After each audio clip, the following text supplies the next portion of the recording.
નમસ્કાર ટીવી9 સમાચાર સાથે હું છું જિજ્ઞાસા અમરેલીથી ખૂબ જ મહત્વપૂર્ણ સમાચાર મળી રહ્યા છે કે જ્યાં દારૂ પર ભાજપના નેતાએ જ ઉઠાવ્યા છે સવાલ। જી હા, દારૂબંધી પર ભાજપના નેતાએ સવાલ ઉઠાવ્યા। ડોક્ટર ભરત કાનાબારે દારૂબંધીના અમલ પર ઉઠાવ્યા છે સવાલ। કાનાબારે ગુજરાતની દારૂબંધીને ભાંગી તૂટી ગણાવી છે। દારૂ ક્યાં મળે છે તેનું પૂછનારને સામે પૂછવું પડે કે ક્યાં નથી મળતો। તહેવારો અને લગ્નમાં પણ દારૂની મહેફિલો વધી ગઈ છે। દારૂના હપ્તાના પૈસા આઈપીએસ અધિકારીઓ સુધી પહોંચે છે। જિગ્નેશ મેવાણીને પણ આડે હાથ લીધા અને તેમણે કહ્યું કે મેવાણી કોંગ્રેસની સરકારવાળા રાજ્યોમાં દારૂબંધી કરાવે। આ તમામ નિવેદનો ભાજપના નેતા તરફથી સામે આવ્યા।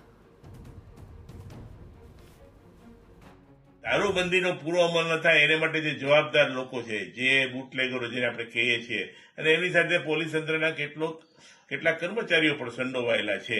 એટલે આ બધાની મિલીભગતથી ગુજરાતમાં દારૂબંધીનો જે રીતે કડક અમલ થવો જોઈએ નથી થતો।